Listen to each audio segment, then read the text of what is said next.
Step into our confessional. Confess all. We won't tell anyone. Just the entire nation. From Greatest Hits Radio, Simon Mayo's Confessions. Yes. Hello and welcome. It's a Confessions podcast brought to you from your friends at Greatest Hits Radio. This week, Sister Susie isn't in the pub. No. Brother Matt isn't in the gutter. I'm not. Sister Holly, are you nothing to do with the cupboard of tat anymore? No, off the clock. Oh, right.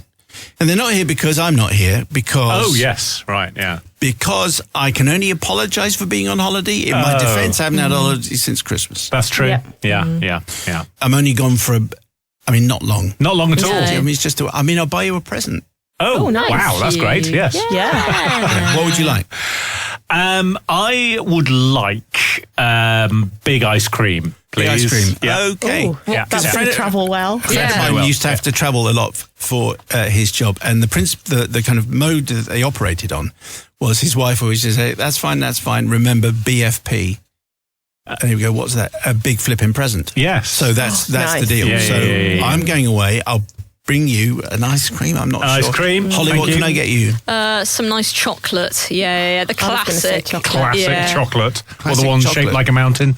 Maybe that one? Yeah. But you want kind of super like industrial sort of you don't want swanky chocolate because you don't like swanky because you call it sad chocolate. No, my chocolate is sad chocolate. No, I call dark chocolate sad chocolate. Oh, yes. But I like, you know when someone goes on holiday and then they come back and they're like, oh, I've been on holiday, here's some exotic chocolates or something. Yes. Would you like that? That's nice as long as they're not like fruit cream filled. I don't Oh, like an no. orange cream No. or a Goodness. strawberry. What is Oh. that? Would you want just plain Just milk chocolate. Just or milk white chocolate. chocolate. milk or white chocolate Yeah, from yeah, Denmark? yeah, Okay. Yeah. Okay. Yeah. Suze? I'll take chocolates as well, but I don't want milk or white chocolate. I'll have some dark chocolates, please. Yes. This is Let's getting- make sure this is it's quite- complicated. Yes. And I want Or some some ice cream. Yeah. I could just get you some Wall's vanilla in a tub. In a big tub. It's melted. There you go. There's so melted. it's like Great. liquid. Yeah. You can drink it. Yeah. Anyway, sorry about all that. But the good news is that Susie has done some rootling around in the dusty archives to dig out a few tales that deserve another airing. So we're going to be popping over to the parish notice board to see what grabbed our attention this week. And of course, no podcast would be complete without a little look at the Mark Knopfler Not For Broadcast section. But first, it's time to grab your drink of choice, your ice cream in a tub. Sit back and enjoy as we travel down the stone spiral staircase of time into the crypt to deliver you this. Simon Mayo's Confessions. We won't tell anyone. What? Oh, sorry. I mean, we will tell everyone. So, yes, I definitely have to say, this particular confession has a 12 certificate, particularly if you're eating. Excellent news. I love that. Okay? Yeah. The warning having been broadcast. Here is today's tale, which comes from Zeb. Thank you, Zeb. Father Simon and the Fellowship of Forgiveness. I beseech you... I don't even know if I'm going to get away with this. Anyway, it's Holly's fault if I don't. I beseech you for forgiveness for a misdemeanor which I am sure will bring Brother Matt great delight. Those of the listening fraternity who live out in the sticks may have noticed an increase in farm traffic over the last few weeks as silage season has firmly begun. Very good. This is the time of year when many a farmer cuts their fields of grass, transports it back to the yard and stores it in preparation for winter time, ready to be fed to their cattle. With a glimmer of hope in the weather forecast and a willing team, we have thus far managed to cut, collect and store 268 acres worth of grass, which is a good start. What comes next is the spreading of a plentiful byproduct from the cattle on said fields, which acts as a natural fertilizer, increasing the crop of grass ready for the next cut. Circle of life and all that, as Yes. Matt would say. Yeah. It was whilst undertaking this rather unpleasant job that the following events took place. Having just unloaded my tanker, I set off to return to the yard, travelling a short track from a field to a nearby road. However, as I approached, I could make out a van blocking my way, parked at a diagonal across the track with its nose brushing the hedge, and a man crouched on the near side of it, seemingly unaware of a very large vehicle approaching. That was me. Could it be a bird spotter, I wondered? Or perhaps he had lost something. However, as I drew my massive tractor closer, it became apparent that this was not the case. To put this into context, our farm straddles the A30 in West Devon, the main route into and out of much of Devon and Cornwall for locals, holidaymakers and business folk alike. As a result, a great multitude of people pass the farm daily, barely taking note, except for the nearly home trees on the neighbouring farm. Very Cornish listeners will know. Apparently. Okay, I'm sure that'll be explained. However, for the volume of travellers, there are no service stations for a good few miles each way, which I can only assume was the cause of this man's plight.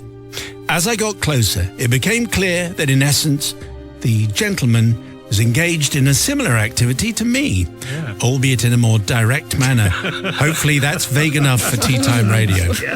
However, given his hiding behind his van and keeping lookout toward the road, to my utter disbelief, he still failed to notice me as I drew within 20 yards in my noisy tractor. What to do? I had work to do, and this man was clearly unaware of my need to proceed. With that in mind, I stepped out of my tractor and cautiously approached yard by yard. How could it be? This man still failed to notice me as I drew closer. Was it denial of the unfortunate circumstances? Was it brazen defiance? I couldn't fathom it, but he left me no choice. I approached and tapped him on the shoulder. What? This turned out to be a bad choice, Father Simon. The man turned out to be wearing headphones. And so had been blissfully unaware of my presence until this particular moment. Consequently, I caused him such a shock that he jumped, slipped, and sat in the very spot where he'd been hovering. Dear, oh dear. This had not gone as I'd expected. Well. He then leapt to his feet, returned his trousers to their rightful position, and looked at me in horror, but with very little to say, as he appeared to not speak much English. Desperately trying to maintain some composure, I gestured that I needed to pass with my vehicle and could he please move his van.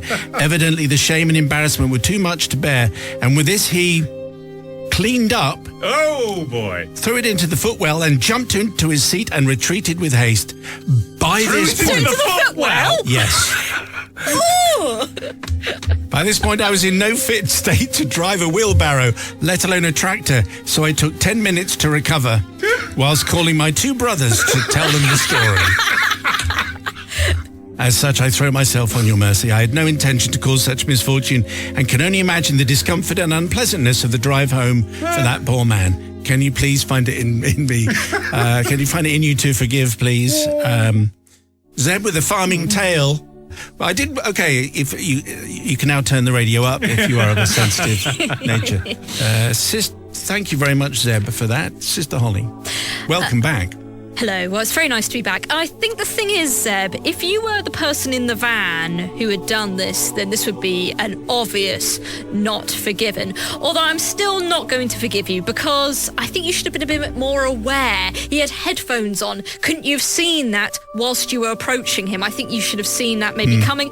Also, did you really desperately need to get past that van? Surely there was another route you could have gone, could have avoided it perhaps, and none of this would have happened. It's also just a very, very gross and sick and wrong story from start to Sick end. and wrong. And so that's why I'm not forgiving at all. That's your three-worder Yeah. for most days. Sick and is. wrong.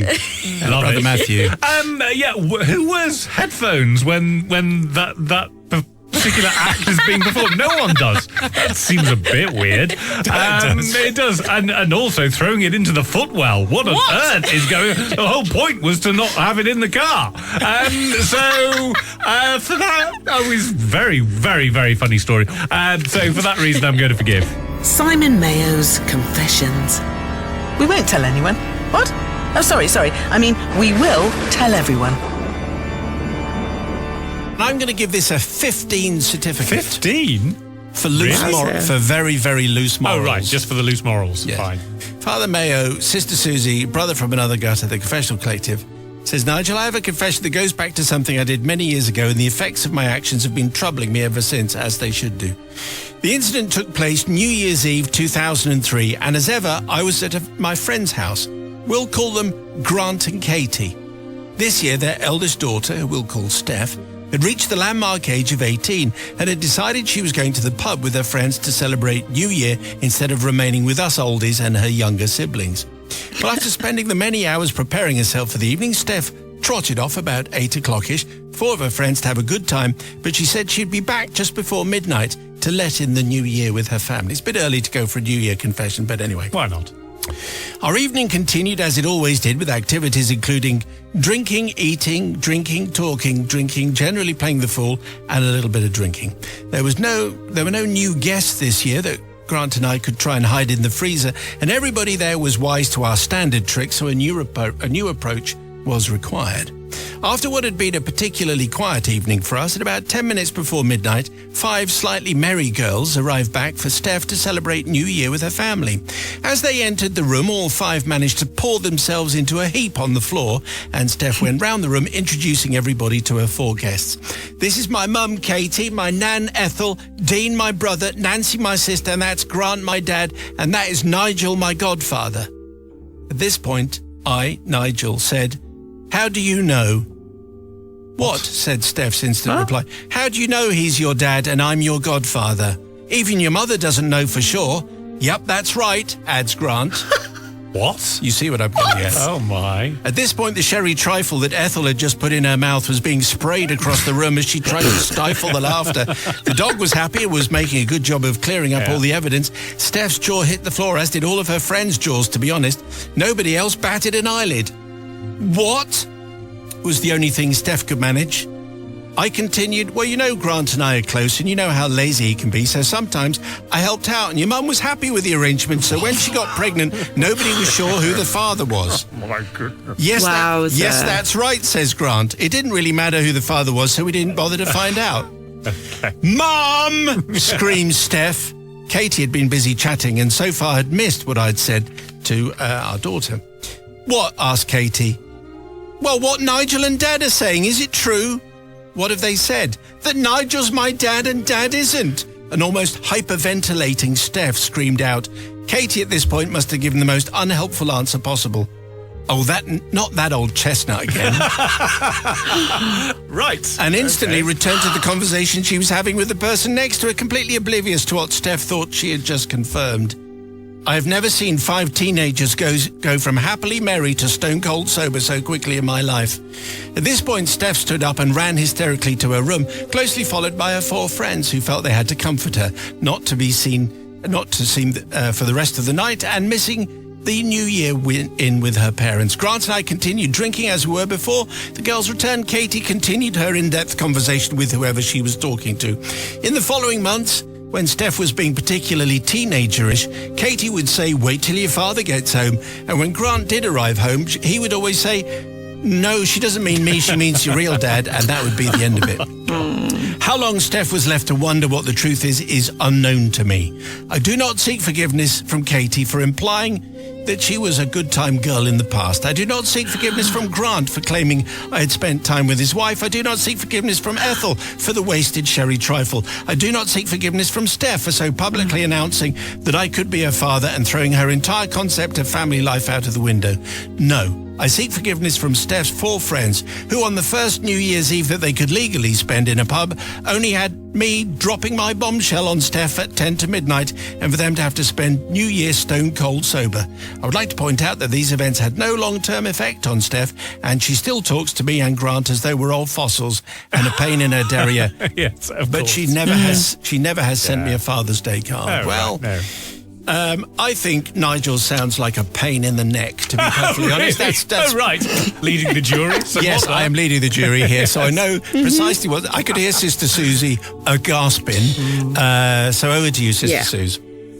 Well, Nigel, I just don't think you don't want forgiveness. So, I think you should want forgiveness because that's just. I don't forgive you or Grant. I get Grant involved in this. He shouldn't have gone along with it, and Katie for that matter too. I just think that if I was that person and that was me, that'd be horrible to think that my dad wasn't my dad and to talk about my mum like that in front of all your friends as well. How embarrassing! No, thank you. Not forgiven. Not forgiven, I think, Matt. I'm going to forgive. Just because, embarrassing the kids, you know what they're like. He was unlikely to be breaking this news on New Year's Eve. She should have known that. And everyone else went along with it. It was all fine. And he's not really interested in forgiveness anyway. And also you were spurred having the teenagers around on New Year's Eve. Well done all round for that. But Steph was hysterical and she was very, very upset. I'm sure they all went to the room and talked about Taylor Swift or whatever. So for that reason, I'm going to forgive. In 2003? 2003, she was huge in 2003. I know she has been around a while. Yeah, she was. Simon Mayo's Confessions. Now, we're just going to have a brief moment of pause here for the parish notice board section, starting with something that we haven't had before. There seems to be a voice note on the board. How do you pin a voice note to the board? Very like clever. This. Okay, I'm just going to use my sonic screwdriver. That's the one. That's the Nice. one. Hi, Father Simon, Brother Matt, Sister Holly, and Sister Susie. It's Louise Redknapp. I wanted to share my confession with you. What? This is something I've not told anyone before. So I have a social media team that sometimes say to me, it would be really good to put a bit of, personal life on, break up, album promo, all of that stuff. It'd be really good to use your kids because the kids always go down great on social media. But I've got teenage boys that hate being anywhere near my social media. And I literally have to beg them to just get one picture on holiday and then I have to promise to not post it. So recently I had a lovely picture of them that I really wanted to post. And they both look gorgeous, but I knew they would not agree to it. So I blocked them both from being able to see my Instagram, and I posted it, and I kept them blocked for a month. So by the time they were allowed back in, it was too far down the feed, so they never saw it, which is not great as their mum, but, needs must. Well, this is a turn up for Very, the very good. Oh, I like that a lot.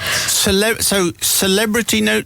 Do celebrities have their own notice board? I suppose. Yes. They don't want to hang out at the ordinary notice board with ordinary people. No. So that's quite interesting. Definitely forgiving. Well done. Blocking your own family off your social media. Well done. Yes, it's an interesting thing. I think many parents will have realised that if they do anything, that their kids either don't follow them, or they have been blocked. Or you certainly blocked your parents from following your output. They tend to block you, don't they? That's what happens. Your kids tend to block you. You don't tend Holly, to get blocked by your parents. Are you on social media at all? A little bit. Have you blocked your parents? Well, my parents aren't really on social media, so this isn't block really... them anyway. What about your brother? You blocked him? No. Well, siblings, I think it is a little bit different. Yeah. Parents, it's trickier, I suppose. It depends what you're posting. If you're just posting, here's a nice picture of me on holiday, great. But if you're posting, here's me on a night out with the girls or something, yes. I don't know, you might not want your parents to see that, I suppose. Yes. Anyway, thanks to Louise Redknapp. If you're a celebrity and you want to leave us a voice note, then I'm sure you'll know the number to call. I don't know what the number is to call. Is there a number? So maybe you just have to call in at reception and tell the receptionist what your confession is. She records it and then gives it to us. That'll be fine. Yeah. Matt, do you have anything fantastic? Yes, I do. I have more 5-star reviews that praise me to the skies. So Sam Putt says, the best podcast ever! Exclamation mark, repeat 1,000. 5 stars. I cannot believe how good this is. Matt is hilarious. And Sister Susie and Holly are extremely strict. When I found out this was back, I was overjoyed. It's the best thing ever. P.S. Matt for president. Okay. Well done, Sam. Wolf Dude 04 says 5 stars. My request. 5 stars. My favourite confession was from a long time ago. It was called A Waft of Whoopee Cushion Wickedness. It involved the Sugar Plum Fairy dancing in a whoopee cushion, accidentally going off, and the audience thinking it was the fairy. It was really funny. The other confession I really loved was about those 2 boys who were stealing cutlery, and they hid them in their shirt, and it dropped and made a loud noise, and they ran off before they could get caught. Doesn't sound the whole funny story. at all. I think Wolf Dude has just been hallucinating. Yes.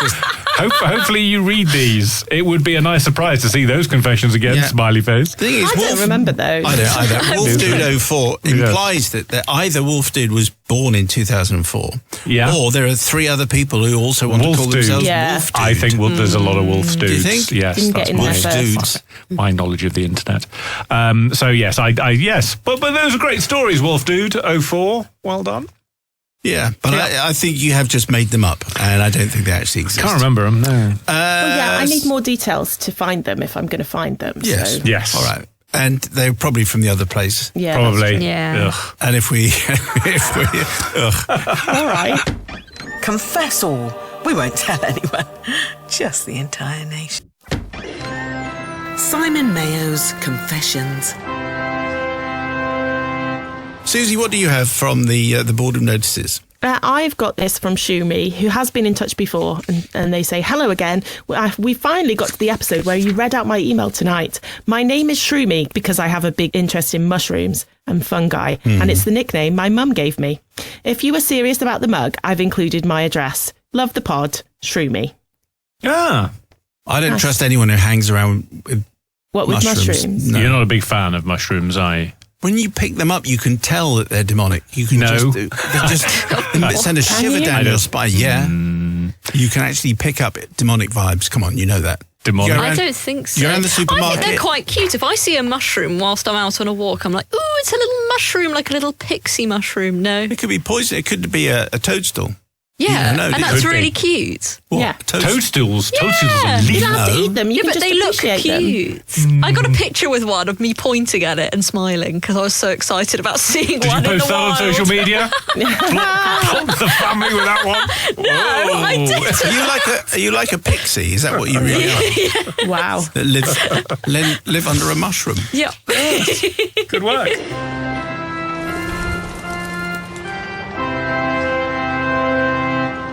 Mark Knopfler time. The stuff that was so shabby we couldn't broadcast it. Barry, we understand. Good service when you stay at a hotel is something you expect.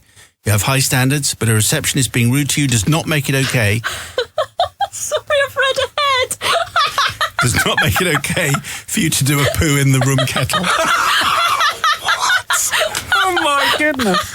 And then leave it there to be found. I mean, obviously you wouldn't do that and then clear it out. No point. No point in doing it in Barry, you are... And then I cleaned it out and everything was fine. In the kettle. You wouldn't want Barry to be a friend of yours, would No. you? You see, why is it always having to do something so complicated like that? I mean, How does that even But how did you get it in there? Because they're tiny. Exactly. They're They like are. little tiny kettles. tiny kettles.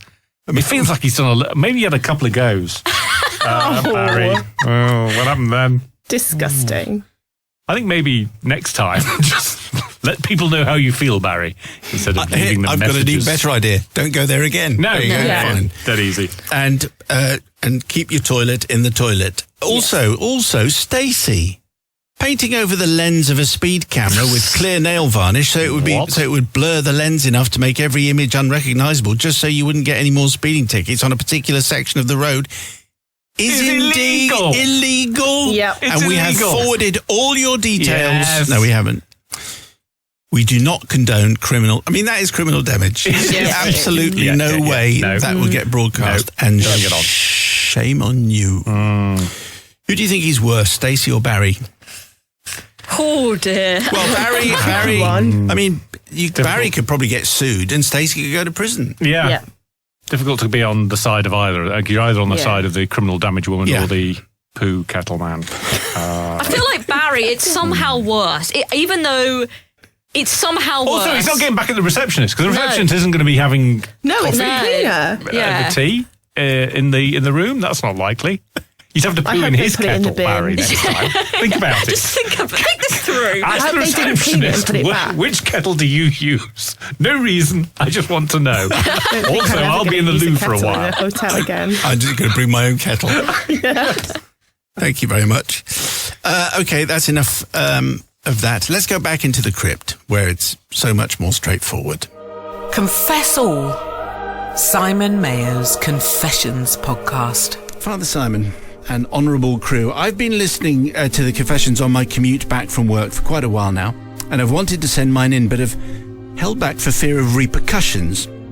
It's a burden I've been carrying since 1986, at the very start of my career. I'm a personal assistant, or a PA as it's commonly known, and I have the reputation of being ferociously efficient. I've worked for execs in a variety of industries and am known as the Rottweiler. Such is my determination to make sure things are delivered on time and nothing is missed. However, this was not always the case.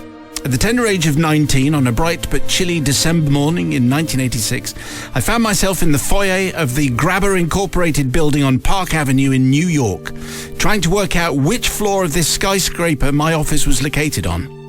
My job was to work as the PA to a vice president of a well-known bank, a UK-owned investment bank. I was petrified and very homesick and was literally quivering in my formal suit and smart court shoes when a voice behind me said my name. It turned out it was my new boss, a Scottish middle-aged man called Michael. We then proceeded to take the elevator, as they call it, across the pond to the 19th floor, and he walked me to my desk and then left me whilst he made himself comfortable in his glass-fronted office. I sat on the other side so he could see everything I was doing and vice versa. And there he left me for a whole day. I realise now this is some kind of initiative test to see if I get on and do something proactively, but I obviously failed spectacularly as, such was my fear and shyness, I couldn't move off my seat and instead proceeded to sharpen pencils all day. On my second day, I thought it was a good idea to observe what the other PAs were doing in the open plan office, copy what they did. They were a frightening bunch, Father Simon. Brash New Yorkers with loud voices, big hair, long manicured nails, just like Sister Holly, running around in Reebok high tops and chewing gum. The PA next to me was a particularly scary individual called Leslie Marasco, who was obviously very pleased with her boss because whenever he left the room, she shouted after him, "You sadist!" I cleaned that up a little bit. Really? On the third day, Michael, the boss from hell, instructed me that one of my duties was to empty the papers in his out tray. Straightforward enough, one might think, but no, it wasn't. I had no idea where to file these various documents, so I went to have a look at the corporate credit files in the Xerox room, where the photocopier and shredder were located. These files were massive and confusing. I didn't have a clue where to put this filing, and such was my nervous disposition, didn't feel I could ask my boss or the other PAs in the office for advice. So I devised a temporary workaround and decided to put the filing in the drawer of my desk, with the intention of sorting it out later, when things were more familiar. A good plan, you might think, but it had one flaw. After a few weeks or months in the office, my understanding of the corporate credit files had not improved at all, and the drawer in my desk had become so full of filing it had spread out to not one, not two, but 3 large filing cabinet drawers as well. To hide my ever-growing secret, I made sure to lock the various drawers before I left at the end of the day, and I hid the key in a suitably odd place so that no one would find it. So I'm about 3 months into my new job and things are starting to become a little bit more enjoyable, and my boss unexpectedly, and very out of character, calls me into his office for a chat. Never a good sign. His opening line was, "So how's the filing going then?" Except he was Scottish. Anyway. Oh, yeah, no, that's true. Immediately, very loud warning bells started to ring in my head and my stomach turned when I realised that I'd forgotten to lock the drawers when I left work the night before. I whimpered, "Okay, I think, a little behind, but catching up." After which he told me to follow him out to the filing cabinets and to pull everything out of them and put the contents on my desk. I wanted to die 1,000 deaths of embarrassment, as not only was my dark secret laid bare, but this was in front of the entire office with several of my colleagues looking on. The humiliation!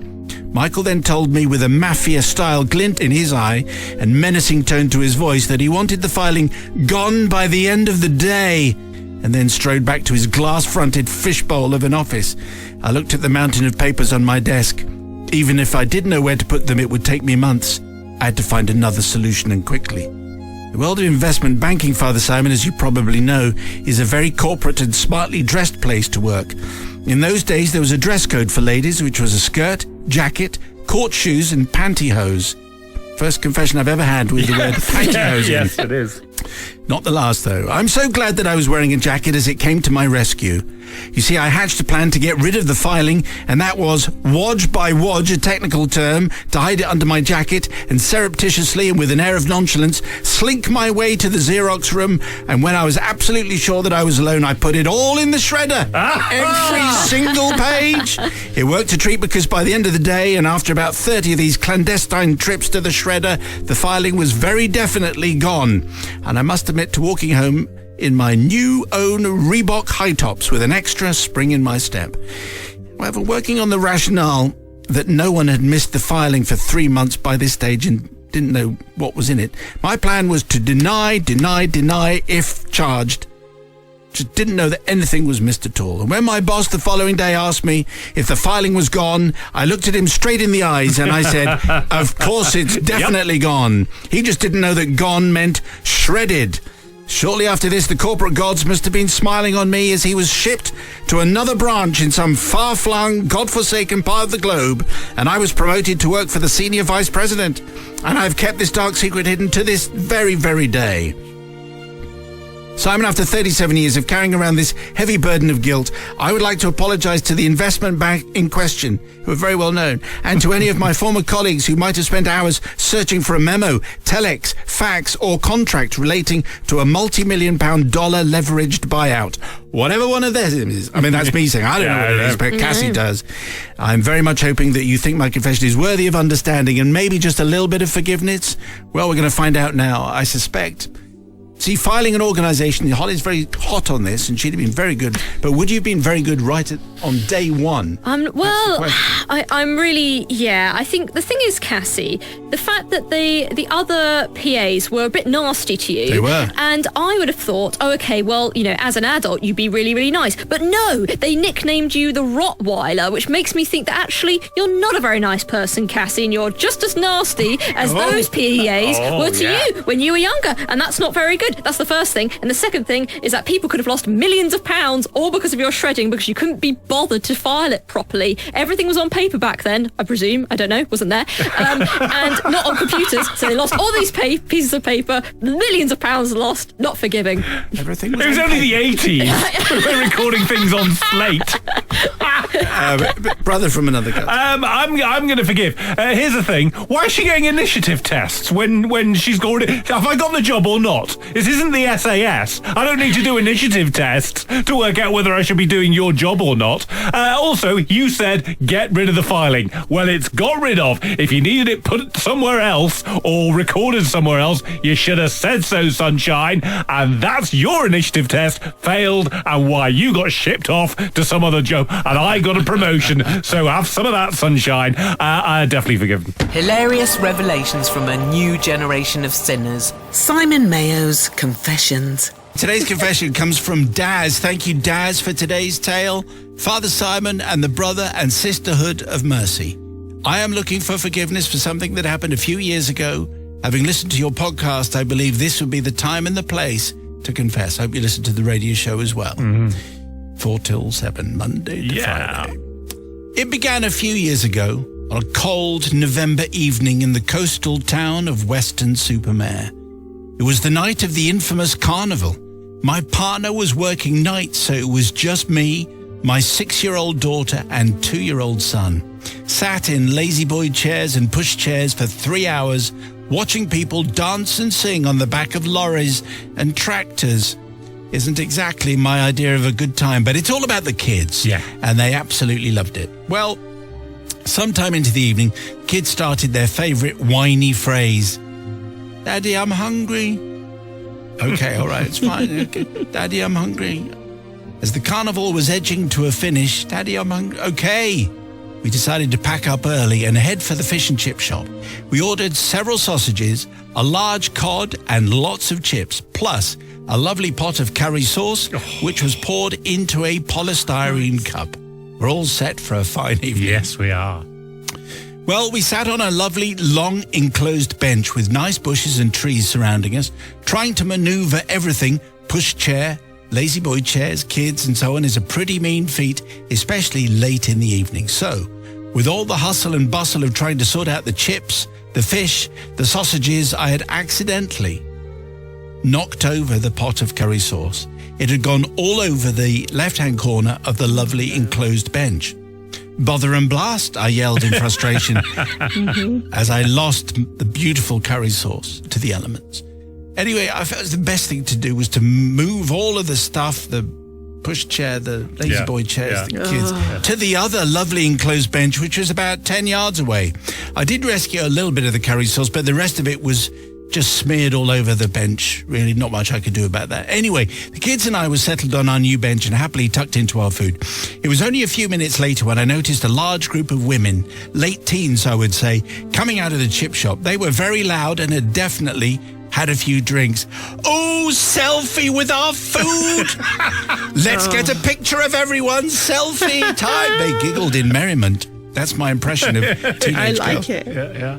It was then that one of them approached me and asked if I would take a picture of them all with one of their phones. Reluctantly, I said yes, despite the fact that clearly I was a dad on my own with 2 young children trying to eat my fish and chips in peace.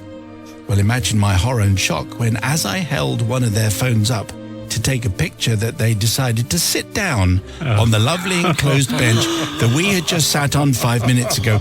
My eyes were drawn in particular to the left-hand side of the bench, and to make matters worse, the girl that seemed to sit in the spot where I'd spilled the curry sauce was wearing white jeans. Oh, dear. Oh, no. As I took the picture, it did appear, however, that she hadn't noticed this fact.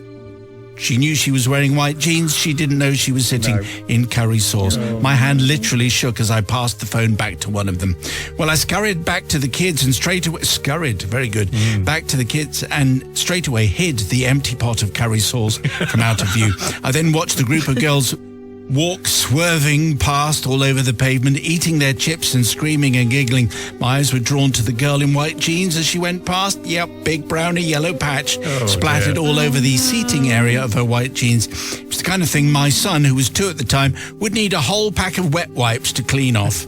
And off they went into the distance as happy as Larry. I'm guessing till up to this point where it was one of her friends might have noticed the stain on the rear of her jeans, and at that point that would have been the end of their evening, because there are some stains that you can live with, Father Simon, and others that you really can't. No. I don't know, as I didn't stick around long enough to find out. In fact, I scurried again, away with the kids, an entourage of stuff that I had, quickly before anyone else sat on the curry sauce stained bench, because it remained stained.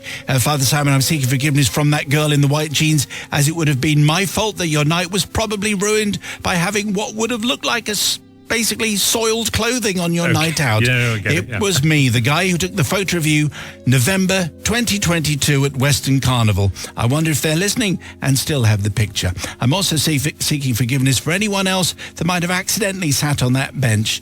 I'm very sorry. Please remember, it's very difficult to clean up a pot of spilled curry sauce when you have 2 hungry children, the push chairs, the lazy boy chairs, and lots of takeaway food and so on. And we get the picture. We know the excuses. Daz wants forgiveness. Does he get it from Sister Susie? I suspect not. Let's find out. Well, Daz, I am learning this. Children come with a lot of stuff. They do. You know, a real lot of stuff. And I understand. However, I just don't think I can ever forgive you, because, as you said, your son needed a lot of wet wipes for getting messy. So therefore, you had a lot of wet wipes. So therefore, you could have cleaned it up. Once the children had the fish and chips and they were eating it and they were busy, they're not bothering you for a couple of minutes. You definitely have enough time to get those wet wipes out and do a little bit of, cleaning up on there. And that poor girl that had a soggy bottom, that's just not... She did. No one wants a soggy bottom. And you could have at least told her, even if you didn't get to mop it up in time. So no forgiveness. Okay. Yeah, it would have looked as though she'd done a whoopsie. As I think Frank Spencer might have said. Brother Matthew. Great reference. Who doesn't look down behind them before they sit down outside? What kind of idiot doesn't do that? We all look down. No, you always look down. She was drunk. Could be birds around, could be chips, could be curry sauce, could be anything around there. So isn't it really her fault? It's definitely her fault. Too interested in getting on the gram, as the teenagers say. Nice. So, yeah, very much so. Some mothers do have them. So, for that reason, yes, I'm going to forgive. Confess all. Simon Mayo's Confessions podcast. That's it for this Confessions podcast from the Crypt special, which only happened because I wasn't here. So I apologise again. Big presents are on the way. If you've been inspired by anything, send it to confessions@greatesthitsradio.co.uk. Matt, are you going to have a bonus code phrase for us, please? Let's just go with "Don't touch the kettle." Don't touch the kettle. Let's have that as our Don't touch phrase. the kettle. If you got this far, you can thread me at Mr. Simon Mayo, or you can post it on Blue Sky. Remember to share the podcast with a friend in the shower. Send us a 5-star review. We'll be back next week with a new bunch of brand new confessions. Until then, not in the pub, Sister Susie says. Ta-ra! Not in the cupboard, de tat. Sister Holly performs this aria. Oh. That's actually very good. Yeah. Thank you. And not in the gutter, Brother Matthew says. Goodbye. Thank you for listening. Simon Mayo's Confessions. Want to confess? Simon Mayo would love to hear your story. He may even keep it to himself. He definitely won't keep it to himself. Send gory details, please, to confessions@greatesthitsradio.co.uk.